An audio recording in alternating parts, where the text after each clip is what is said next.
प्रकाशना ग्रंथ अध्याय 5 मोहर लगी पुस्तक और मेमना। इसके बाद मैंने देखा कि सिंहासन पर विराजमान के दाहिने हाथ में एक लपेटी हुई पुस्तक है जिस पर दोनों ओर लिखा हुआ है और जिसे 7 मोहर लगाकर बंद कर दिया गया है। और मैंने एक शक्तिशाली स्वर्गदूत को देखा जो ऊंचे स्वर से पुकार रहा था, पुस्तक खोलने और उसकी मोहर तोड़ने योग्य कौन है? किंतु स्वर्ग में, पृथ्वी पर या पृथ्वी के नीचे कोई ऐसा व्यक्ति नहीं मिला जो पुस्तक खोलने या पढ़ने में समर्थ हो।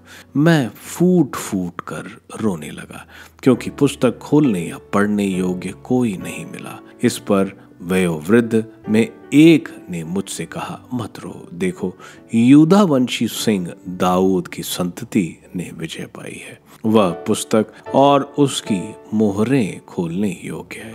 तब मैंने सिंहासन के पास के 4 प्राणियों और वयोवृद्धों के बीच खड़े एक मेमने को देखा। वह मानो वध किया हुआ था। उसके 7 सींग और 7 नेत्र थे। ये ईश्वर के 7 आत्मा है जिन्हें ईश्वर ने सारी पृथ्वी पर भेजा है। तब मेमने ने पास आकर सिंहासन पर बैठने वाले के दाहिने हाथ से पुस्तक ली। जब मेमना पुस्तक ले चुका तो 4 प्राणी तथा 24 वयोवृद्ध मेमने के सामने गिर पड़े। प्रत्येक वयोवृद्ध के हाथ में वीणा थी और धूप से भरे स्वर्ण पात्र भी।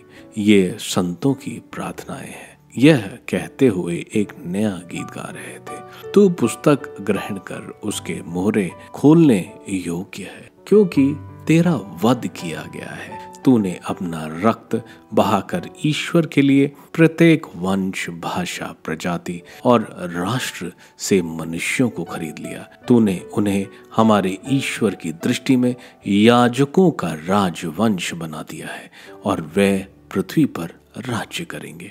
मेरे सामने वह दृश्य चलता रहा और मैंने सिंहासन, प्राणियों और वयोवृद्धों के चारों ओर खड़े बहुत से स्वर्ग दूतों की आवाज सुनी।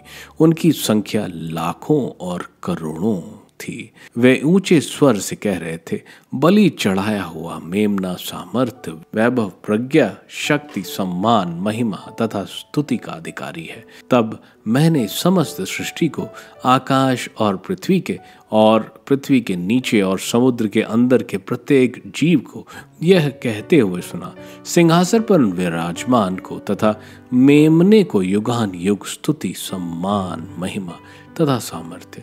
और 4 प्राणी बोले आमीन और वयोवृद्ध ने मुंह के बल गिरकर दंडवत किया।